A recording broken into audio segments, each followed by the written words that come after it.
They say a man can survive a lot, but nothing prepares you for the day you find out your own son-in-law has been pocketing your $400 pension every damn month, while you're out behind a grocery store digging through a trash bin for leftover bread. I wish I were exaggerating.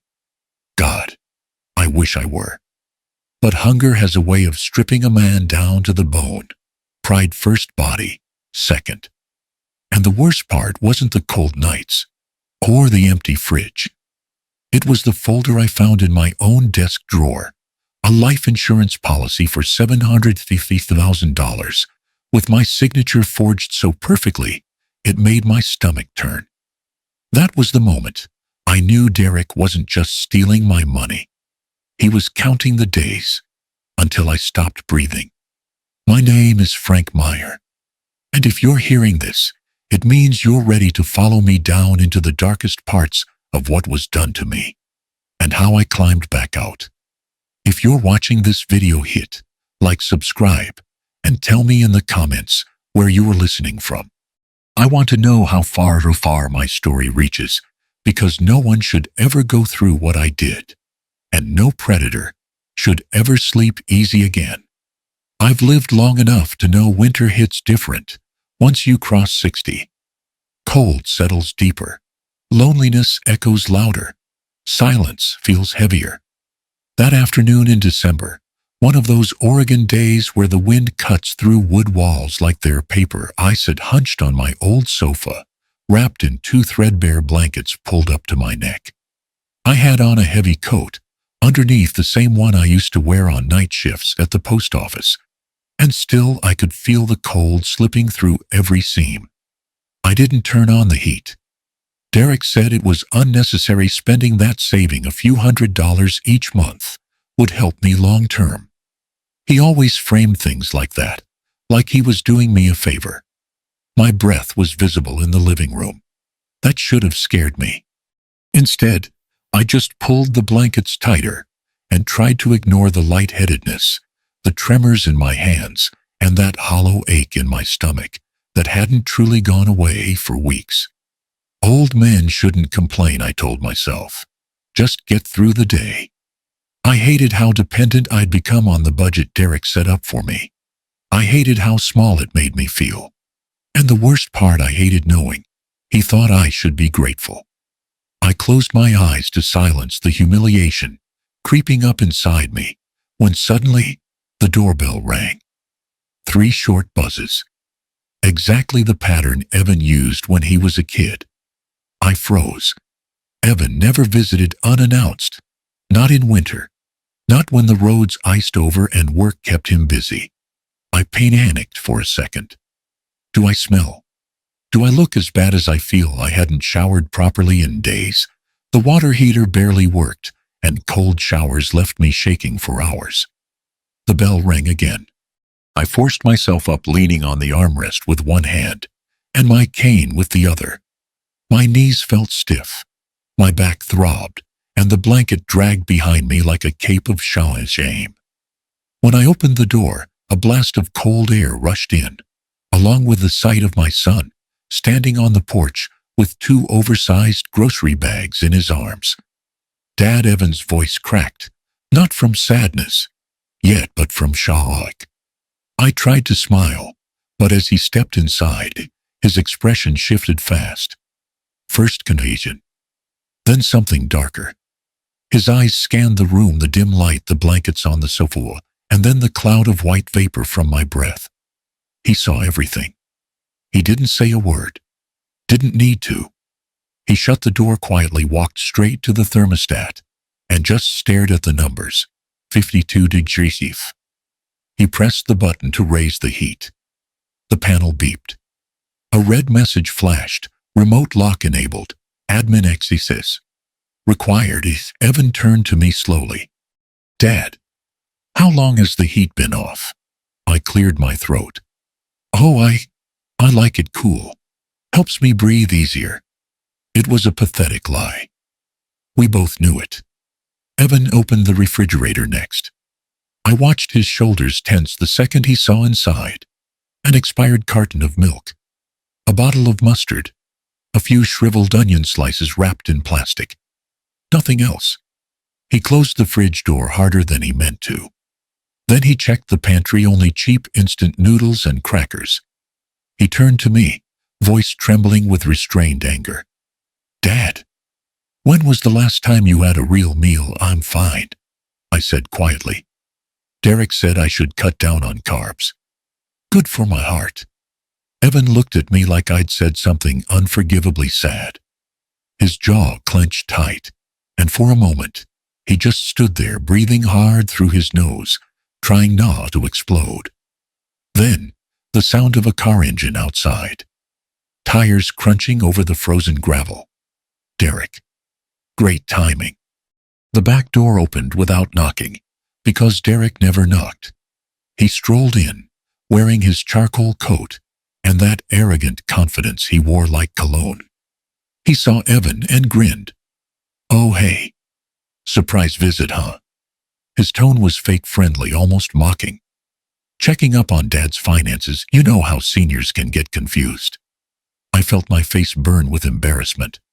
"But Evan," he took one step forward. "What the hell is this?" he asked, low lethal. "Why is the house freezing? Why is the fridge empty?" Derek's smile didn't falter. "I manage his money responsibly. Someone has to. If we let him handle everything, he'd blow through his savings in months. I'm protecting the family's assets." Evan jabbed a finger toward the kitchen. "Protecting? He's starving." Derek shrugged. "Evan, you don't understand. People his age don't think clearly. I've seen him forget things, make mistakes. I'm helping." I couldn't look at either of them.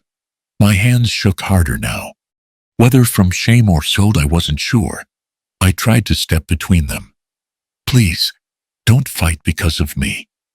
But my voice cracked, and Evan noticed the tremor running through my hand. He turned back to Derek. "I'm reviewing everything starting today." "No," Derek snapped immediately. "I have legal authority." He signed the documents. Evan stared at him. "What documents?" Silence. A heavy, dangerous kind of silence. Derek's eyes darted away. That was the first time I saw something almost like fear on his face. Evan stepped closer. "Derek, what exactly have you been doing with my father's money?" Derek didn't answer. He only muttered, "Just stay out of it. You don't know what you're talking about." But in that moment, in that flicker of panic in Derek's eyes, I felt it. This wasn't just about mismanaging my pension. This wasn't just about neglect. This was something bigger, darker, something that made my stomach twist with dread. Evan grabbed my coat from the hook, wrapped it around me, and guided me toward the door. "Dad," he whispered, barely audible, "you're coming with me. Something's very wrong." Derek lunged forward. "He can't go. I'm responsible for him." Evan spun around, eyes blazing. "No. You've been feeding him lies and starving him." I stepped outside into the icy air, my legs trembling, my heart pounding in my chest. And one thought hit me so hard it nearly took the breath from my lungs. If Evan hadn't come today, I don't know how much longer I would have survived. The moment Evan wrapped his arm around my back and helped me down the front porch steps, something in the air shifted like a storm rolling in behind us. He didn't shove, didn't rush, didn't speak a single word. But his grip, firm, cold, steady, told me he had made up his mind. And whatever he decided, there was no turning back. Behind us, Derek slammed the screen door open so hard it hit the wall. "Evan," he barked, voice cracking in a way I'd never heard. "You're not taking him anywhere. He's under my responsibility." The word "under" hit me like a slap. Like I was property. Like I was an item in his inventory. Evan didn't miss a beat. He turned his head, eyes sharp as a razor. "Dad doesn't belong to any." For a moment, all three of us froze at the edge of the porch. The wind whipped across my face, stinging like needles. Light snow drifted slowly from the sky, glowing faintly under the gray Oregon daylight. It felt less like a winter afternoon and more like the opening scene of a battle neither of us had prepared for. Eric stepped forward, trying to pull himself together, smoothing his hair like nothing was wrong. "Frank," he said softly, too softly, "you're tired. Let's get you back inside. I warmed up some tea. And you still need your medication." My heart lurched. Medication? I hadn't taken a single pill from him. Derek never gave me anything except receipts to sign and vague instructions about cutting down on sodium. "What medication?" Evan cut in sharply. Derek blinked. His mask slipped just half a second, but enough for Evan to catch it. He recovered with a strained smile. "Just vitamins. It's nothing serious." But there was something in the way his hand twitched, something in the hesitancy of his breath, something in the way he looked past Evan, straight at me like begging me to just nod and play along. Evan saw it too, and I watched his anger settle into something colder, quieter, a calm that scared me more than his shouting ever could. I started trembling, not from the cold, not entirely. My stomach cramped with hunger I'd been ignoring all day. My chest felt tight. The world tilted slightly sideways, and for one shameful second, I worried I might collapse right there between them. And worst of all, I felt like a burden. A 60-year-old man leaning on his son because he could no longer stand up straight. Dad. Evan's voice softened instantly. Hey, look at me." He pulled off his own coat, thick, insulated, warm, and draped it around my shoulders, tugging it closed as if wrapping a child. The warmth hit me so suddenly I almost cried. It had been a long time since anyone cared enough to tuck a coat around me. Evan guided me toward his truck, opened the passenger door, and helped me climb in. I heard Derek's shoes crunch across the snow behind us as he rushed forward, voice rising. "Evan, stop. You can't just take him." He signed the papers. "I'm legally responsible." Evan turned around sharply. "What papers?" "The ones you shoved under his nose when he was too exhausted to read." I swallowed hard. A memory flickered in my mind. Derek handing me a stack of documents after dinner one night, telling me it was just insurance updates, urging me to sign so he could file it quickly. I signed. I didn't even put on my glasses. A chill ran down my spine. Derek stepped in front of the truck, desperation overtaking his voice. "I swear to God, Evan, I will call the police. This is kidnapping." He's not mentally capable of making decisions like this. The words sliced straight through me. Not mentally capable. That hurt more than the hunger, more than the cold, more than the loneliness. That was the one thing an old man fears most, the day someone decides his mind doesn't belong to him anymore. Evan exploded. "Say that again," he warned, "and the first person you'll be explaining yourself to is the police." Derek glared, his confidence cracking. "You don't get it," he snapped. "I manage his money because he doesn't know how to spend it." Evan pointed toward the house. "He gets $9 for rent a month, Derek, and he's living off crackers and tap water." "Where the hell is the money?" Derek's lips parted, but no sound came out. He turned to me, voice shrill, desperate. "Frank, tell him you want to stay. Tell him to stop interfering." But I didn't speak. I just looked at him. And my silence said everything. Evan slammed the truck door shut, hurried around to the driver's side, and locked the doors. Derek pounded on the window, shouting, face flushed with panic. "He can't leave. I'm in charge of him. He needs me." Evan didn't even look at him. He just started the engine. Derek stumbled backward as Evan turned the truck onto the icy road. Through the side mirror, I saw Derek standing there alone, shivering, furious, helpless. A man who'd built his whole identity on control, now watching it slip straight through his fingers. And suddenly I understood something. People like Derek fear losing power more than anything else. And right now, He was terrified. Inside the truck, the world went strangely quiet. The heater blasted warm air across my shaking legs. My breath steadied slowly. Evan's knuckles whitened around the steering wheel. After a long silence, I whispered, "I didn't want to bother you, Evan." He shut his eyes, jaw tightening. A tear fell onto his hand before he could wipe it away. "Dad, you're never a bother." I didn't know the last time I'd heard those words. A few minutes later, Evan spoke again, his voice tight with restraint. "Dad, Derek isn't just after your money." Something inside my chest tightened. "What do you mean?" Evan swallowed hard. 2 weeks ago, I saw an email on his laptop. He was talking to an insurance agent about policy adjustments on your life insurance. The words hit me so hard I felt breathless. Life insurance, adjustments. 2 weeks ago. Evan kept talking softer now, afraid of how much truth he was revealing all at once. "I don't know the details yet. But I know this. He's not just trying to control your life." His voice broke. He might be planning something worse. A cold deeper than winter settled in my bones. Evan pulled over under a dim street lamp, turned toward me, with a seriousness I hadn't seen since he was a teenager, trying to protect his younger cousins. "Dad," he said low and steady, "I need you to trust me for the next 90 days. I looked at him, and for the first time in years I saw fire in his eyes, protective, fierce, unshakable. "Don't tell Derek a damn thing," he continued, "no matter what he says or does, not one word." My voice trembled. "Evan, what are you planning?"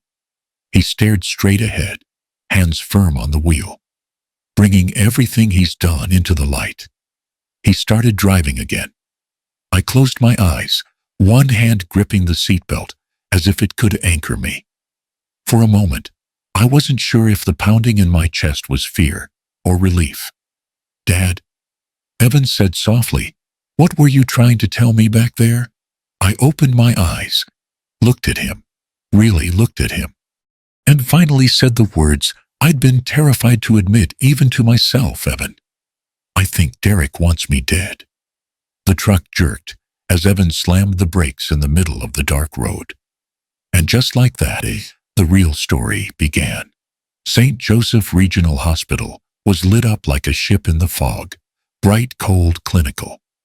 As Evan pulled the truck under the emergency bay lights, the reflections off the wet pavement flickered over his face. I saw fear there, real fear. The kind a man tries to hide when he's on the edge of losing someone he loves.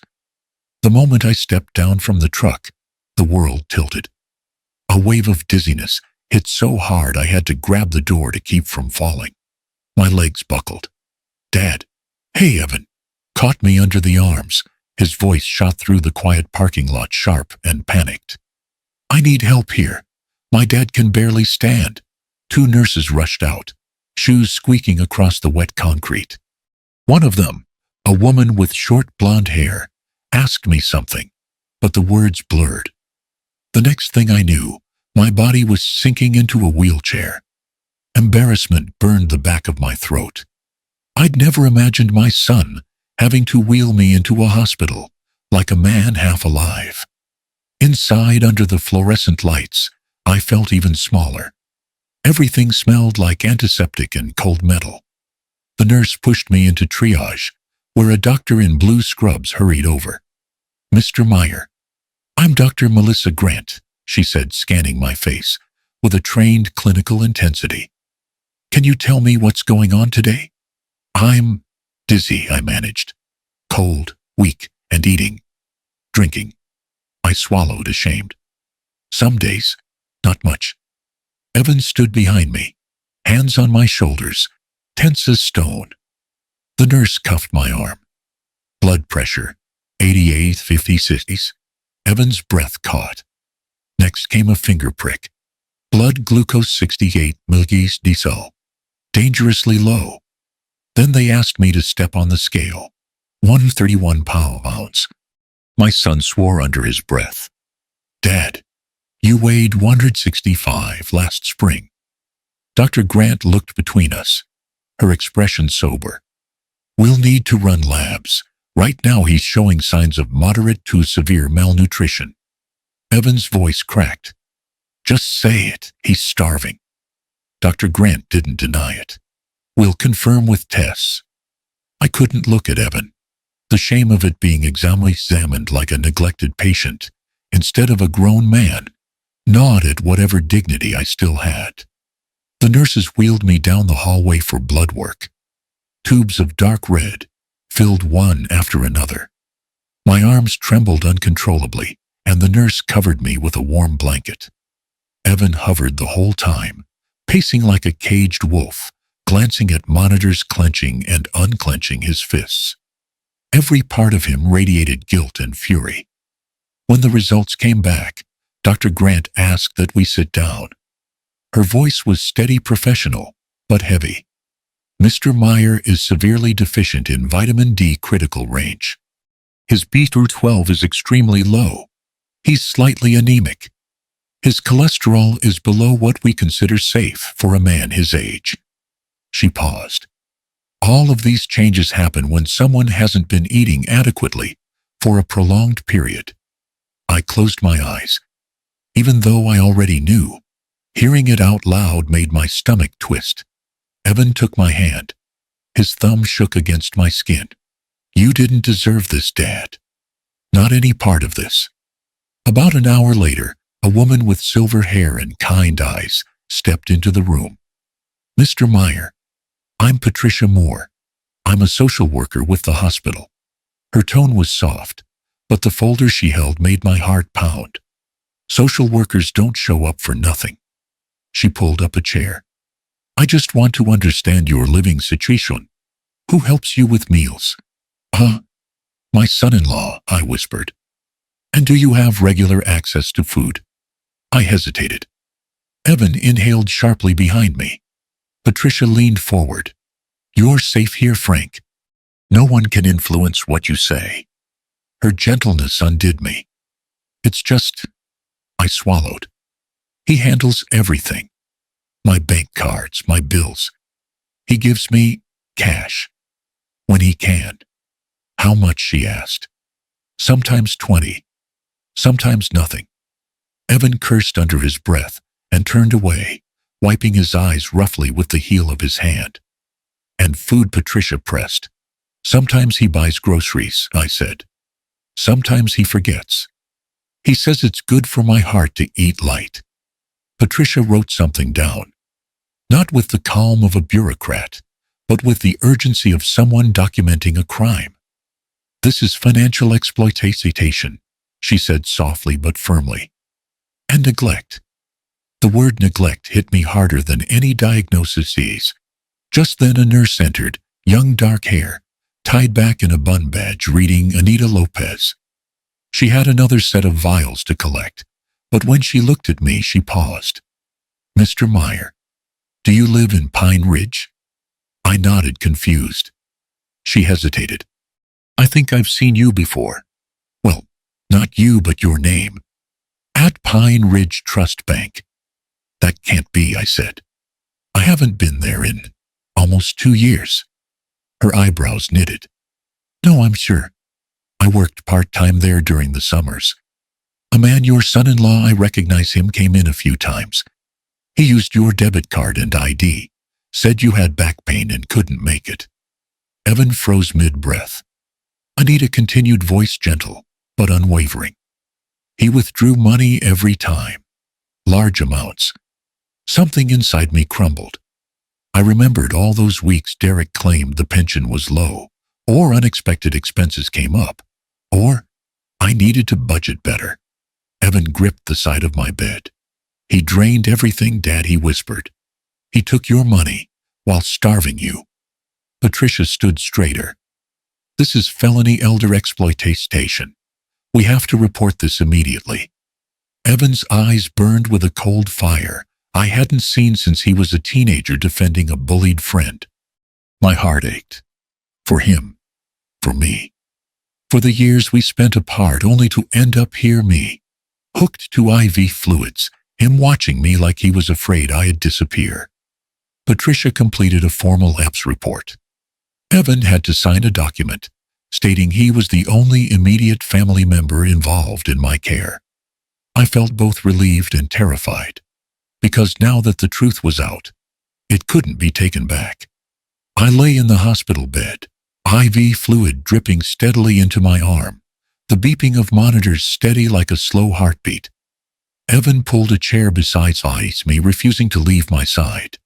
My mind drifted back to nights Derek brought papers for me to sign, back to moments I brushed off the unease, back to hunger pangs I ignored because I didn't want to be a burden. I exhaled shakily. Evan. He looked up immediately. I know you know about the money. He nodded.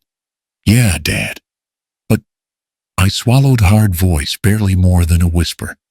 I don't think money was the only thing Derek wanted. Evan leaned forward, tension rising. What do you mean? I stared at the ceiling, forcing the words out. He brought me insurance documents one night, said they were just updates. I didn't read them. I was so tired, Evan. My son's chest rose sharply. I whispered, throat tight. He wants me gone.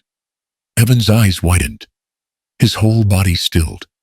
Dad, are you telling me Derek was trying to? But I couldn't finish the sentence. I didn't need to. The truth was already sitting between us, cold as the Oregon winter. Evan's house was warm, in a way my old place hadn't been in years. Not the kind of warmth that comes from a thermostat, but the kind that comes from safety, thick, steady human. He draped one of his spare fleece sets over my arm, the kind hikers used to survive Oregon winters, and helped me change. My fingers trembled the whole time. I should have slept. My body begged for it.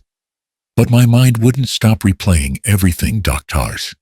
Grant's voice calling it malnutrition, Patricia writing elder exploitation in bold strokes, and worst of all, the words I'd said to Evan. I think he wants me gone. The sentence circled my head like a storm front that refused to move on. I stared at my hands. Old hands. Thinner than I remembered. Skin looser, veins raised like old railroad tracks.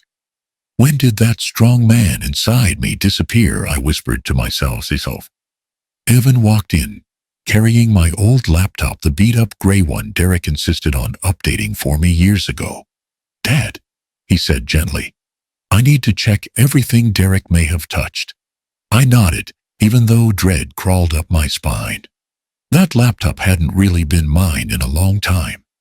Derek used it more than I did. I mostly opened it to read local news or check weather. I never changed settings. I never visited strange websites. The fact that Evan felt the need to look told me he expected something about it. He was right too. Evan set the laptop on the dining table and plugged in the charger. The green light blinked weakly, like even the charger was tired of holding on. When he powered it up, the screen lagged for almost a full minute before the homepage appeared. Dad, he said slowly, when's the last time you used this? I don't know, I answered honestly. Maybe. August. Derek usually handles the bills with it. Evan's jaw tightened. That's what I was afraid of. He opened my documents folder. Hundreds of files, half of them stamped within the last 6 months. I hadn't touched a single one. Even from across the room I felt naked. Dad, Evan said carefully, I'm going to check your browser history. Go ahead, I whispered, though my voice cracked. Better you see the truth than me die ignorant. When he opened Chrome, the room went dead quiet. Evan leaned in, scrolling slowly. His breath caught. My stomach tightened into a knot. There in plain view were search after search pages of them, each one colder than the last. How much longer can a man with heart disease live? Average life expectancy with atrial fibrillation. Life insurance payout timeline after death. How to legally control a parent's assets. Signs of mental incompetence in seniors. I couldn't breathe. It felt like someone had shoved my face into a sink full of ice water. "Dad," Evan whispered. "These weren't you." "No," I said, voice trembling. "I've never typed any of that." I remembered Derek sitting in the living room with the laptop on his knees saying, "Frank, let me handle your online bills. You always get confused." I had believed him, because back then, trusting him required less energy than questioning him. Now I realized how dangerous that laziness was. Evan clicked the incognito tab. Empty. Of course. But Evan dug deeper because he's like me. Once he wants the truth, he'll tear down walls to get it. He checked the system logs. "Dad," he said, "the computer shows someone used private mode for over an hour. Every month. Usually the same day Derek helped you with paperwork." My chest tightened. Every month. Like some sort of ritual. Evan exhaled, angry but controlled. "He wasn't helping you," he said. "He was building a damn strategy for the day you'd die." Those words sliced me open. Then Evan clicked a file I'd never seen, 2Th24's projection.xlosx. An Excel spreadsheet. My breath stilled. He opened it. Columns, rows, numbers, notes, dates of birth, age markers, policy terms, benefit amounts. And on the left side, a list of age milestones, 62, 65 to 870. In the next column were payout amounts for something listed as life insurance benefit. The highest payout, $750,000, was highlighted in bright yellow on the line reading, age 70. I stared at that number until my vision blurred. "Evan," I whispered, "that's me. That's me on that spreadsheet." Evan slammed his hand against the table, half standing. "Dad, he calculated exactly when you'd be worth the most dead." Hearing it spoken aloud made the room spin. I felt something break inside me, not physically, but something older, something tied to the dignity I'd spent 60 years trying to hold on to. Derek hadn't just stolen from me. He'd priced my death like I was a used car. Evan dug deeper. Emails, archived messages, flagged documents. Gmail loaded slowly. The inbox looked normal, but the archived folder. Dozens of emails from financial institutions. Subject lines like policy review request, digital signature confirmation needed, beneficiary adjustment documents enclosed. Frank Meyer listed as the insured. Derek Collins, my own son-in-law, as the beneficiary. Not a single email had been opened by me. Evan took screenshots, jaw locked tight. "Dad," he said, turning the laptop toward me, "these were never meant for your eyes." I remembered Derek saying he needed my email password to help automate bill pay. Now it made sickening sense. He'd locked me out of my own life, one password at a time.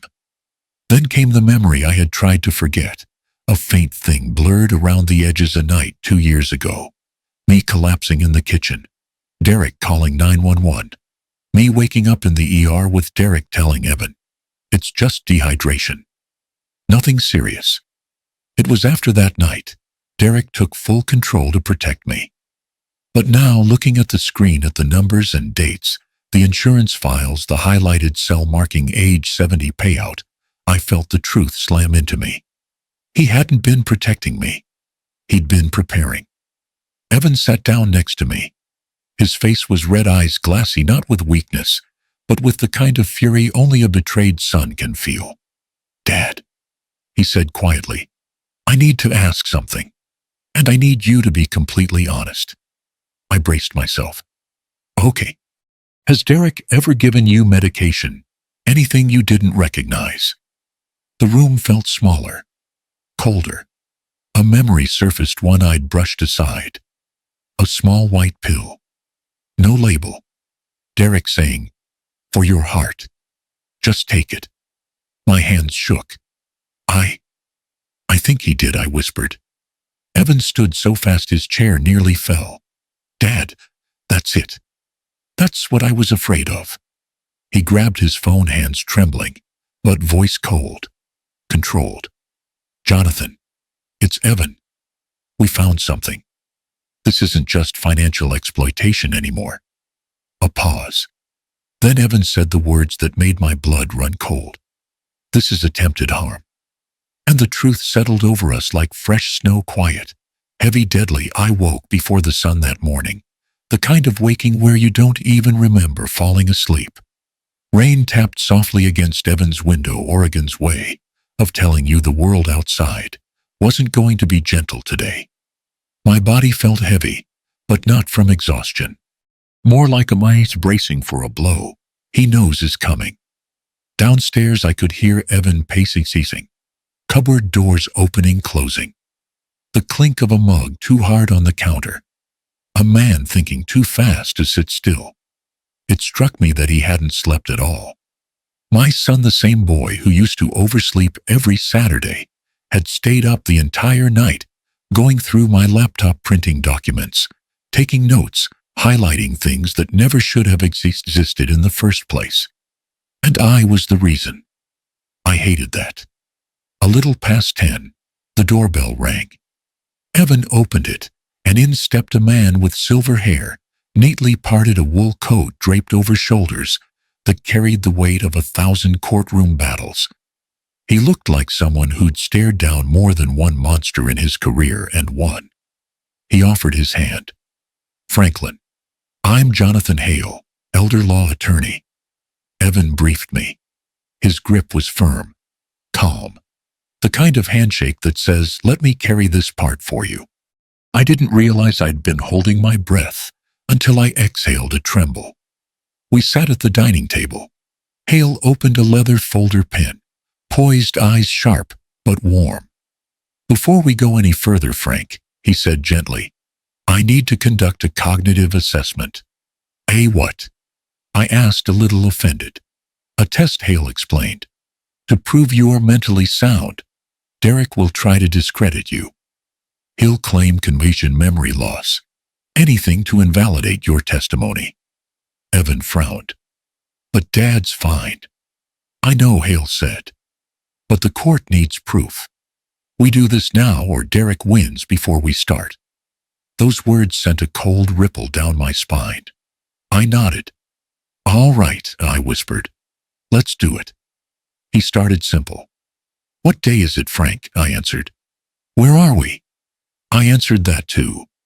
He asked me to remember 3 words, then distract me with math problems, then ask for the 3 words again. He held up drawings and asked what they were. He asked about presidents, seasons, directions, what I'd eaten yesterday. Some questions were easy. Some made my head feel foggy. I hated how that fog made me look vulnerable, old, fragile. Evan sat beside me, offering quiet encouragement. You got it, Dad. Take your time. After 45 minutes, Hale closed his notebook. He didn't smile, not fully, but his eyes softened. Frank, your cognition is strong, stronger than many of my younger clients. You're clear, coherent, and aware. You pass. A weight slid off my shoulders. But then Hale added, voice dropping, now, we can begin the real work. And I need to warn you, what we find may be deeply disturbing. Evan leaned forward, arms crossed tight. We're ready. I wasn't sure I was. But there was no turning back anymore. 5 minutes later, the door opened again, and a woman stepped in. Mid-40s, neat hair, no nonsense in her posture. She carried a laptop and a binder so thick, it looked like it could stop a bullet. This is Nadia Brooks, Evan said. Forensic accountant. One of the best. Nadia barely nodded before flipping open the binder.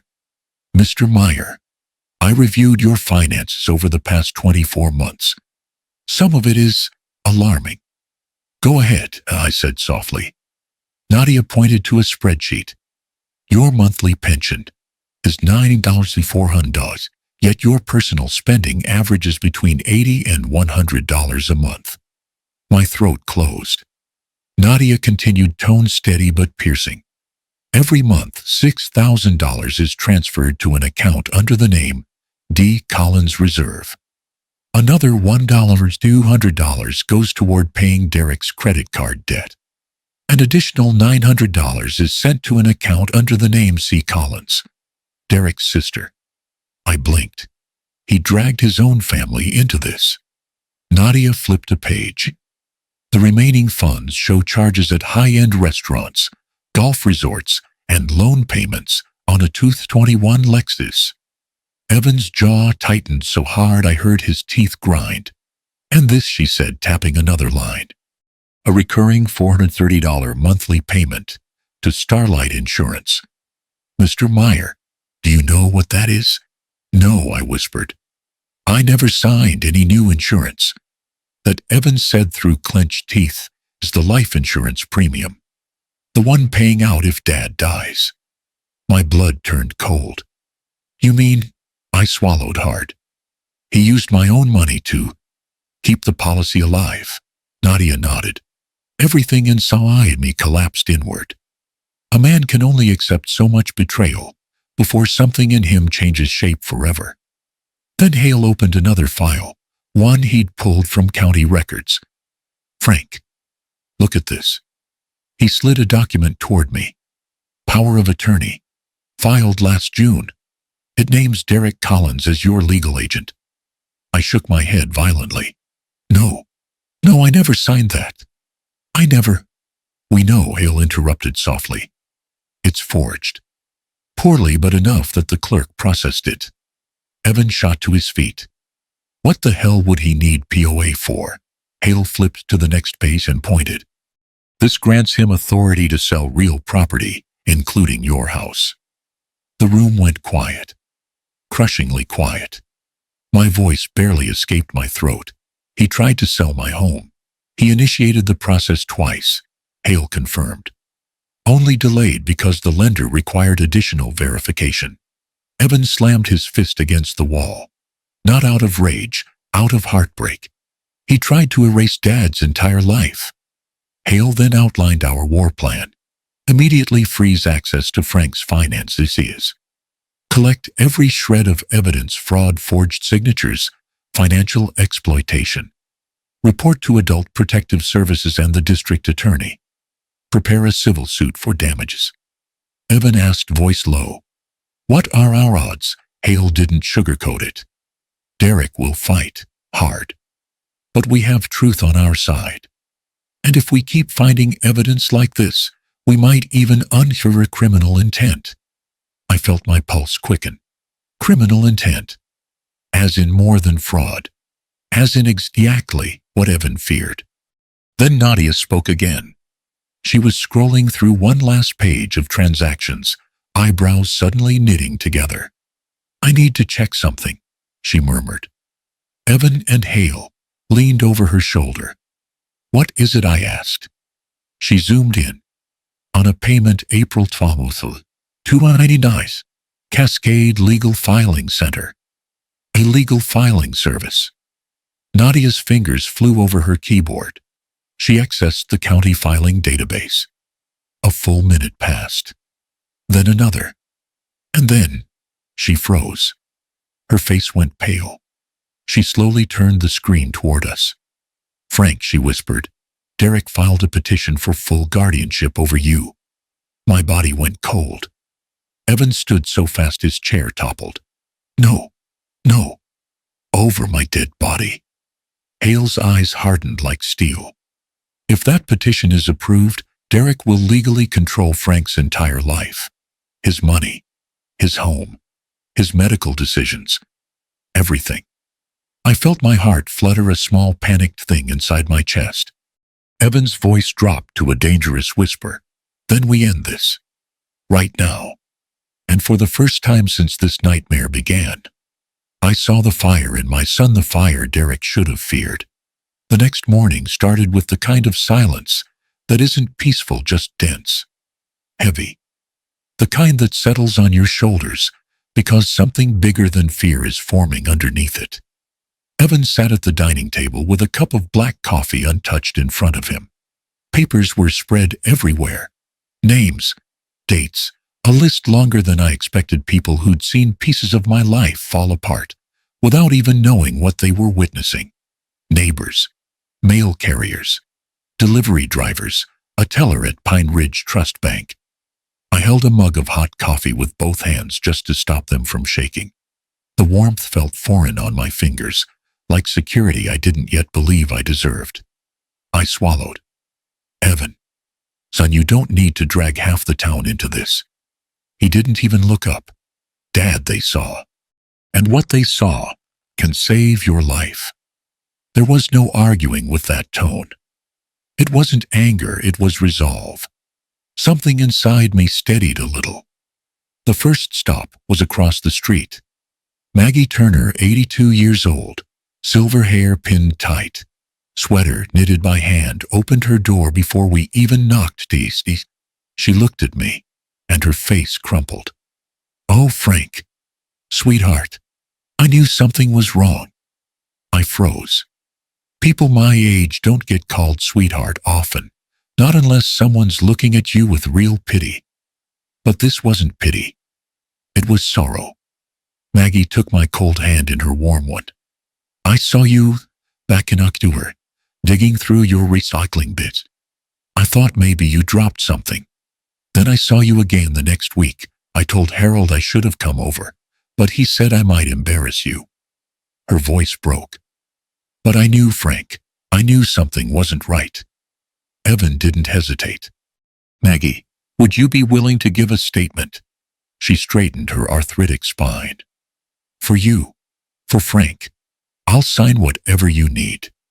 No man should starve in his own home. My throat closed up. My eyes burned.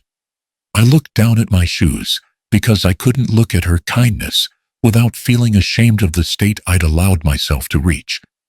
But at the same time, that shame loosened its grip a little. Maybe surviving wasn't something to hide from. Next was the post office. Carl Jensen met us near the mailroom. Stocky guy, mid-40s. Practical, always wore the same navy beanie, no matter the weather. He didn't bother with greetings. Is this about your son-in-law? Frank Evans' jaw tightened. Yes. Carl nodded like he'd been waiting for that answer. Figured. That guy always gave me a weird feeling. Cold eyes. Like he was calculating something all the time. He rubbed the back of his neck. I once found Frank outside at 34 degrees, asking if I had any spare grocery coupons. Said he was having a rough week with food. I wanted to ask more, but I didn't know if it was my place. He turned to me. I'm sorry, Frank. I nodded, unable to speak. Carl added, I'll give a written statement, and I'll testify whatever you need. I deliver to the whole street, but I've only ever seen one man out there shivering on his own porch. That word shivering hit me somewhere deep, like someone opening a door to a room I'd been locked in for too long. Then came a young man, Marcus Lee, a DoorDash driver. Barely 22, thin, friendly. He remembered me immediately. Yes, sir. I saw you behind Safeway, near the dumpsters. I thought maybe you weren't okay. He hesitated, glancing at Evan. I'm so sorry. I should have asked. Should have done something. But I didn't know if you, needed help, or just didn't want to be bothered. His voice broke. A kid apologizing to a man his grandfather's age. Evan gently said, You're helping now. That's what matters. And I realized Evan meant it. Every witness wasn't about shame. It was about taking back my life piece by piece. But Pine Ridge Trust Bank was where everything truly snapped into focus. A teller named Rachel Brown, ponytail, nervous smile, leaned in across the desk when she saw us. Frank, I'm glad you're here. I've been worried. She lowered her voice. I wasn't supposed to say anything without legal request, but your son-in-law came in every month using your debit card. He said you couldn't come because of your back pain. He'd withdraw cash from your account and leave. Evan's hands curled into fists. Is there video? Rachel nodded. We keep footage for 6 months. If your attorney sends a request, I'll secure everything. My breath caught. It wasn't just suspicion anymore. It wasn't even just theft. It was a pattern, a routine, a monthly ritual of exploitation. Something inside my chest shifted, not breaking this time, but hardening. Our final stop was Portland Oaks Senior Home. I hadn't seen Tom Willis in 4 years. We'd sorted mail together for 3 decades. He'd aged. His hair was thinner, his frame smaller, but his eyes still sharp, still stubborn, lit up when he saw me. He grabbed my hand. "Frank, damn, it is good to see you." I squeezed back, voice tight. "Tom, what happened? Why are you here?" He hesitated, then sighed. "Derek happened." Evan stepped forward. "What do you mean?" Tom swallowed. "He came to me last year. Said he was helping you reorganize finances. Told me about some senior wealth program he was building. Tried to get me to sign papers to join." I felt sick. Tom continued. "He promised high returns on pension funds. Told me you trusted him. But something felt off." I said no. Evan stiffened. "He targeted you too." Tom nodded. "Not just me. A few others from the senior center. Widows. Lonely folks. People easy to convince." He lowered his voice to a whisper. He called it the Collins Senior Wealth Program. "But Frank, there is no program. It's a scam. A funnel straight into his pocket." Evan's face darkened like a storm cloud. My stomach twisted. Tom wasn't finished. If I'd signed, I would have lost my home. Walking out of the nursing home felt different than walking in. Heavier. Realer. Evan called Hale immediately. "Jonathan, this isn't one case anymore. Derek's been running a predatory scheme on seniors across town." Hale didn't sound surprised, just grim. "Document everything. I'll prepare a file for the district attorney. This is organized elder exploitation." I leaned against the wall of the hallway, breathing slow and shaky. I never imagined surviving Derek could mean saving others. But then Tom called after me. "Frank, wait." I turned back. Tom's eyes were wide, scared. "There's something else," Derek asked me. "About Evan." My heart thudded. "What about him?" I asked. Tom hesitated, then whispered. He asked if Evan had debt, if he had life insurance, if he had vulnerabilities. My blood went cold. He was calculating him too. The hallway seemed to tilt. Tom squeezed my wrist. "He wasn't done with your family, Frank. You were just the beginning." Something inside me solidified, sharper, stronger, steadier than anything I'd felt in years. I stood upright and whispered almost to myself, "Derek, you went too far. And I'm going to be the last man you ever hurt." The afternoon settled over Evan's house like a heavy coat, gray, wet, unforgiving. Oregon winters weren't known for mercy, but that day felt harsher than usual. The kind of cold that gets into your bones and stays there. I sat curled on the sofa, wrapped in the thick wool blanket Evan bought for me. It should have warmed me, but it did not fully. The chill running through me had nothing to do with the weather. It was the knowledge that Derek was coming. Evan stood near the window, arms crossed, jaw tight, staring through the rain, like he was waiting for something to emerge from it. Or someone. He didn't flinch when the familiar sound hit the driveway. Tires skidding. Engine growling.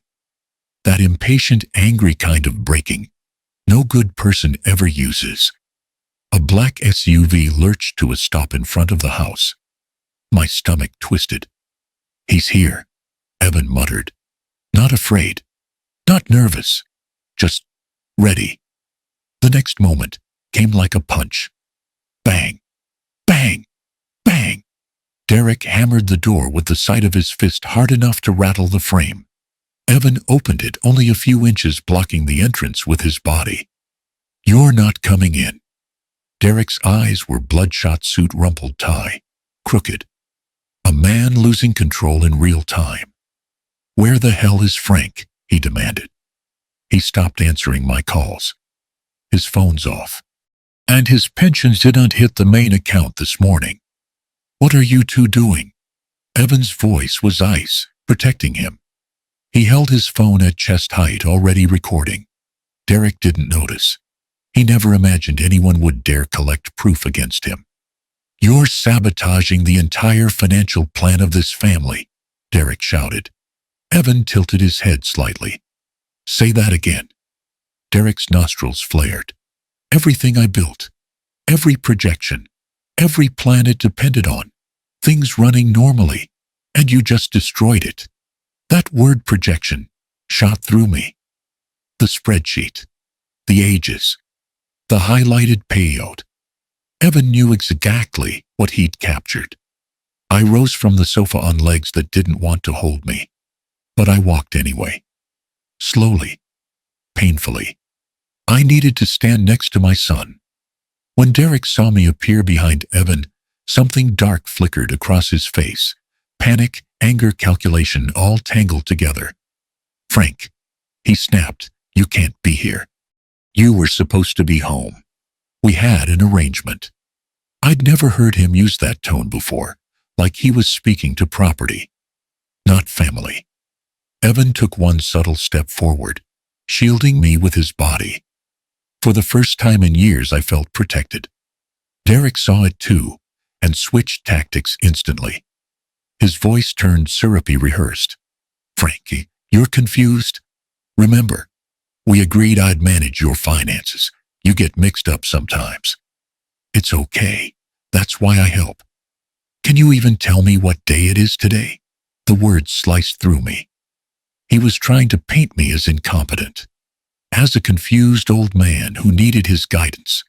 Evan's reaction was immediate and explosive. Don't you dare use that manipulation crap on him. He pushed the door open wider, confronting Derek, head on. The phone still recording. Evan's voice thundered. Frank passed a cognitive exam this morning. He's fine. Better than you. And guess what? We know about the withdrawals. The $6,000 every single month. Derek froze, startled, but only for a moment. That was for household maintenance, he argued, voice cracking. For bills. Bills, Evan barked. The house was 52 degrees, and the fridge was empty. I felt tears burning behind my eyes. Not because of the fight, but because my son stood there defending me with everything he had. Then something snapped in Derek. Something unhinged. You don't understand, he screamed. That policy would have taken care of everyone. I spent 2 years setting it up. Silence fell. Cold, sharp, deadly. Evan's eyes narrowed. What policy? Derek realized too late what he'd admitted. Panic flickered. Words stumbled. It's complicated. I didn't sign anything. I didn't. But he had. He'd just confessed to the $750,000 life insurance plan. And I felt the world tilt. I clutched the doorframe to steady myself. My heart pounded in my chest, a frantic, terrified rabbit. $750,000, I whispered. Derek, that's what I'm worth to you. He opened his mouth, then closed it. No denial, no apology. Just silence, the kind that confirms everything.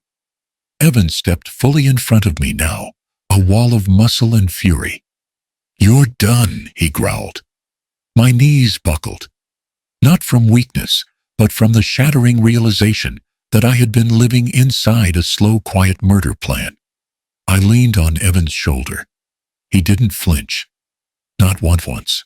Son, I whispered, voice breaking, don't let him hurt anyone else. Evan didn't answer with words. He didn't need to. His stance alone told me he would burn the world before letting Derek touch me again. Derek saw the shift. He saw he'd lost control, not just of the money, not just of the narrative, but of us. He backed away, breath-sharp movements jerky. A predator realizing the prey wasn't prey anymore. You have no idea what you're getting into, he spat. This is bigger than you think. Then he fled to his SUV, slammed the door so hard, the window rattled, and tore out of the driveway. The tires screeched against the wet pavement, leaving a black scar on the concrete, a mark of desperation, of a man slipping. Inside, Evan locked the door and turned to me. For the first time in decades, since he was a small boy, scared of thunderstorms, he wrapped his arms around me. Not gently, but fiercely, as if anchoring me to the world. "I've got you, Dad," he whispered. "You're not alone anymore." I pressed my forehead to his shoulder. I didn't think anyone would fight for me again. He swallowed hard. Always. Later that night, Evan replayed the recording. He slowed it down, listened to every breath, every slip, every confession. And then, a faint whisper we hadn't noticed before. Derek's voice, low and shaking, caught as he turned to leave. If that payout had gone through, none of this would have mattered. Evan dropped the phone. His face went white. "Dad, he didn't just want your money." He looked at me, eyes full of raw terror and fury. "He was waiting for your death." The room spun, but not from fear, from clarity. My son and I were in a war, and we were finally fighting on the same side. I used to think the worst of it was already behind me.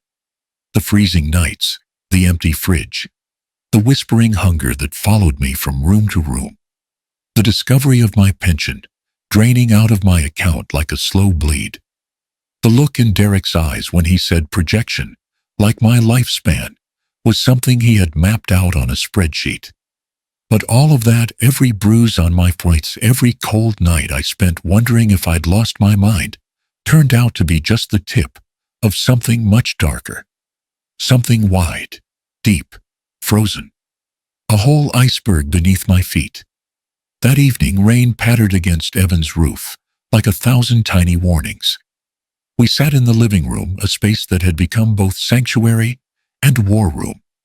Evan sent the audio recording of Derek's meltdown to Jonathan Hale the moment the confrontation ended. 15 minutes later, Jonathan called. "Don't talk to anyone," he said, "especially Derek. I'm on my way." One sentence, sharp, urgent. And suddenly the whole house felt colder. Jonathan arrived with snow still clinging to his coat. He looked older than he had that morning, not because of age, but because he'd just walked through a storm of legal implications. He sat across from me, opened his briefcase, and placed his phone on the table. Then he looked straight into my eyes. "Frank, this isn't a family dispute anymore. This is criminal." The words hit me like a blow to the chest. He pulled out a heavy stack of papers, each one stamped with a different emblem. Oregon Department of Justice, Insurance Fraud Division. And then the seal that made my breath freeze in my throat, Federal Bureau of Investigation, Elder Exploitation Unit. I looked at Evan. Evan looked at me. Neither of us spoke. Jonathan did. "Frank, I need you calm, but you deserve the truth. Derek Collins has a history." My stomach twisted. Jonathan opened the first folder. 3 months ago, he was investigated in Idaho for creating a fake investment program for seniors. He escaped prosecution because no one pressed charges. No one followed through. Tom's face flashed in my mind, his trembling voice, the papers Derek tried to get him to sign. I felt sick. Jonathan continued. "But this time he can't slip away. Not with what you've been through. Not with the financial transfers across state lines. Not with a forged signature on a $750,000 life insurance policy." I swallowed hard. "And Frank, not with the neglect to your physical health. That's what makes this federal." I forced myself to ask, "What exactly are the charges?" Jonathan slid a sheet toward me, yellow highlights marking each line. "Financial exploitation of an elderly person, wire fraud, forgery, intent to defraud a vulnerable adult." Every word felt like a nail in the coffin of the man I once let call me family. Evan slammed his palm on the table. "We're pressing every single charge." Jonathan held up a calming hand. "We will. But systematically, strategically. I've already filed a request to expand the investigation. He leaned closer. And Frank, you need to be prepared. You will have to testify. I'd known it was coming, but hearing it aloud made my throat burn. 60 years old, and standing in a courtroom to testify that my own son-in-law may have been waiting for me to die. I'd faced down a heart attack years ago, but this felt worse. This wasn't about my body, it was about my dignity.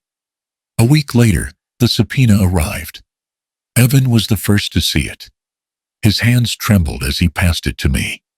United States District Court. Subpoena. Witness. Franklin Meyer, designation victim and key witness. I stared at my own name for what felt like a full minute. Evan put a hand on my shoulder.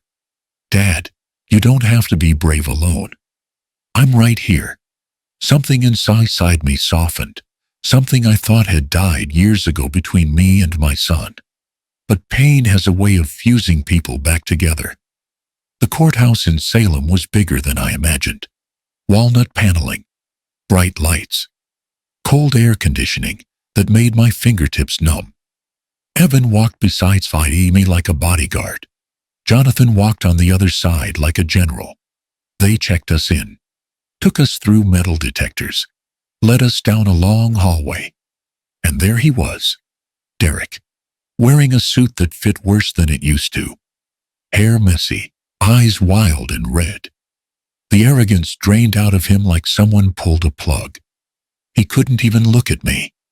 I wish I felt triumph. But all I felt was tired. So damn tired. When they called my name, my knees nearly buckled. But then I saw Evan sitting in the front row, shoulders squared, chin lifted, eyes fierce with loyalty. And I stood taller. The prosecutor asked questions that felt like knives. Mr. Meyer, were you provided adequate food? No. Did you authorize any of the financial transfers? No. Did you sign a life insurance contract worth $750,000? No. Do you believe your signature was forged? Yes. Each answer felt heavier, harder to push out. But I didn't stop. Finally came the question that sucked all the air out of the room. Mr. Meyer, do you believe the defendant intended to harm you or hasten your death for financial gain? The silence was absolute. I closed my eyes, saw the cold house, the empty fridge, the spreadsheet with my death dates, the pill Derek handed me, the recording where he whispered about the payout. I opened my eyes. Yes, I said.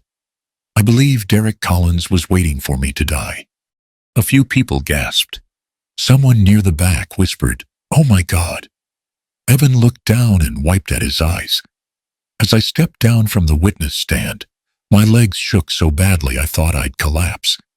But Evan stood ready to catch me if I fell. I didn't fall. Not this time. Not again. When I reached my seat, Jonathan leaned close and whispered, "Frank, we just turned this into a federal indictment. Derek won't escape this. Not this day." My chest loosened, not with relief, but with the knowledge that for the first time in a long time, I wasn't invisible. But even then, I knew we weren't done. Not by a long shot. I've waited in many lines in my life, at the post office, at the DMV, at the hospital, but none made my knees shake the way that courthouse line did that morning. People say justice is slow. What they never tell you is how terrifying it feels when it finally catches up. Evan kept a hand on my shoulder as we entered the courtroom. He didn't speak, but the tremor in his grip said everything. Part of him was bracing for me. The other part was bracing for the man he used to call his husband, Derek. He sat on the defendant's side in an orange jumpsuit, wrists cuffed, hair oily from too many sleepless nights. The sight of him twisted something in my chest, not pity, not anger, just the ache of witnessing what betrayal really looks like when the mask is gone.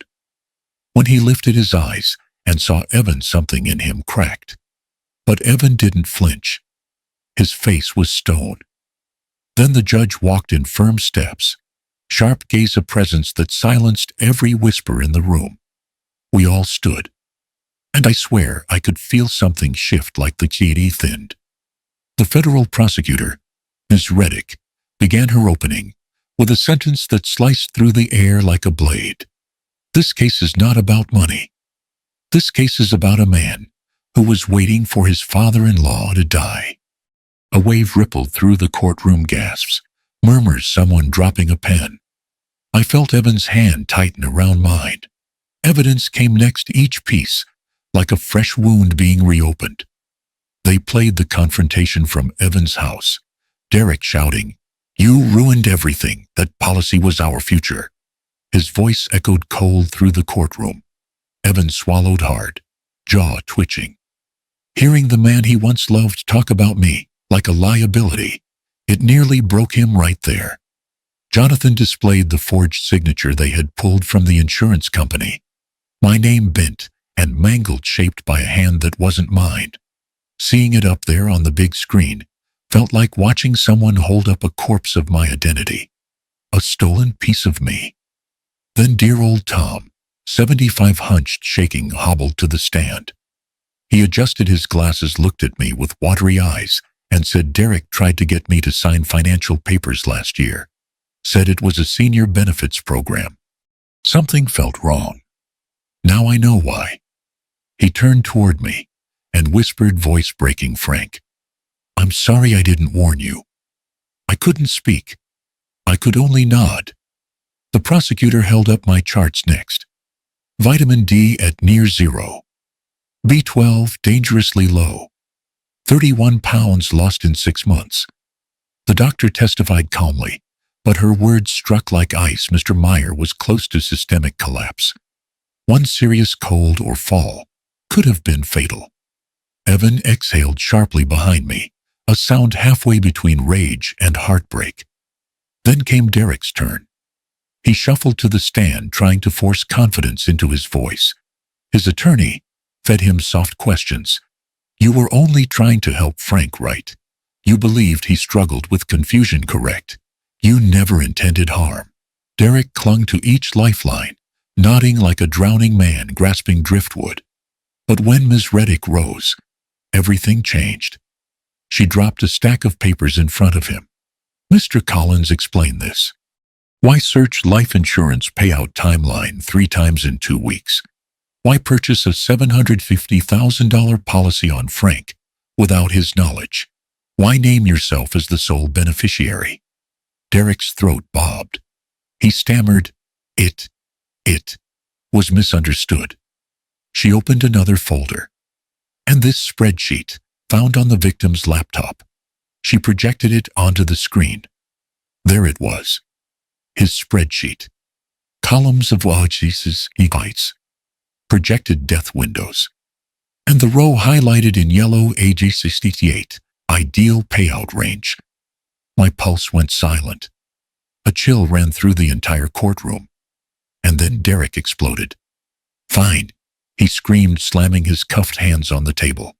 "Yes, I planned it. Yes, I needed the payout. Evan and I, we needed a future free. He was dying anyway." The room erupted. Gasps, shouts, someone cursed under their breath. But the loudest sound, the one I'll never forget, was Evan. He shot to his feet, voice cracking. "You planned my father's death for our future." It wasn't a question. It was the sound of a man's heart shattering. The judge pounded her gavel repeatedly. "Order, order." Derek shrank back, breathing hard, eyes wide, like a man finally realizing what he'd done. Or maybe just realizing he'd been caught. When the courtroom settled, the judge read the verdict. Her voice was colder than the winter outside.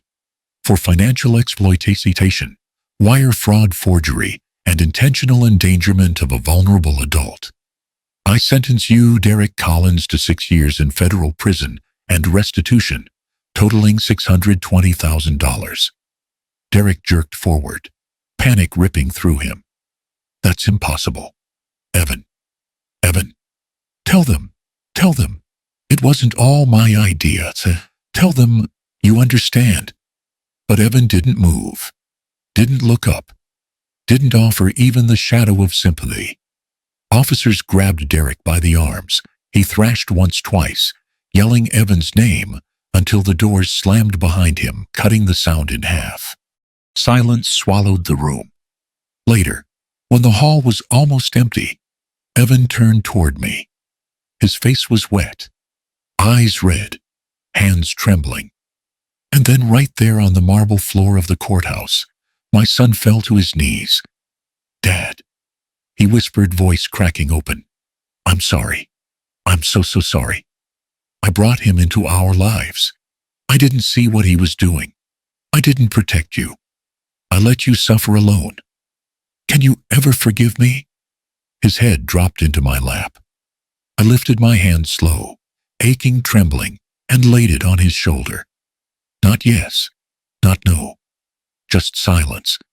A silence heavy enough that both of us knew some wounds cannot be healed in a single afternoon. 1 year.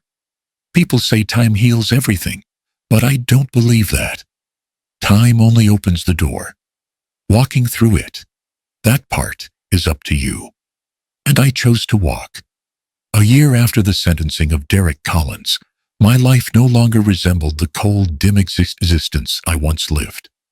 Not because I finally escaped that freezing house, or because I regained access to my own pension, but because for the first time in a very, very long time, I felt alive again.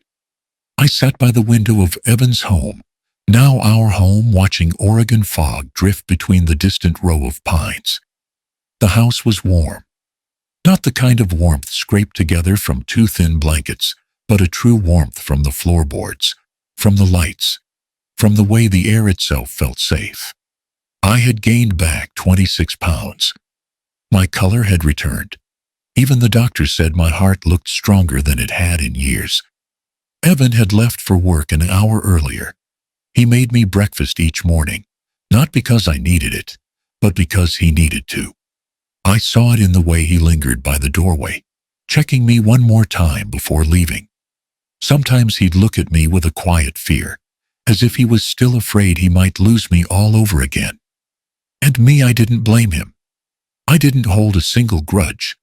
Some days I still felt a sting of old hurt, but pain was no longer the thing steering my life. It had become only a shadow, a reminder of what I had survived. Shortly after Derek's arrest, a nonprofit in Portland, Northwest Elder Defense, invited me to join them as a volunteer. My first instinct was to say no. I was too tired, too raw, too shaken to step into anyone else's storm. But one night, Evan sat beside me on the porch, steam curling from his mug of chamomile tea, and he said softly, "Dad, maybe helping others is how you help yourself." I thought about that for a long time. Then I said yes. And in the first year alone, I helped 7 seniors escape financial traps, an 83-year-old woman whose own daughter stole her credit cards, a widower tricked into a miracle retirement fund, 2 veterans pressured into signing predatory power of attorney forms. Each time I sat beside someone trembling, like I once did, each time I walked them back into a bank to reclaim what was theirs, each time I called a lawyer on their behalf, I felt pieces of myself coming back together. That was my revenge. Quiet, steady, powerful. Evan changed too. Over the year, I watched him go to weekly therapy, learning how to recognize the signs of manipulation that Derek had woven into their marriage. Some nights, we would sit together on the porch, a blanket around both our shoulders, and he would speak in a small voice he hadn't used since he was a boy. "Dad, I still don't understand how I didn't see it. I'm scared there is something wrong with me, that I am too trusting, too easy to fool." And I told him the truth. "No, son.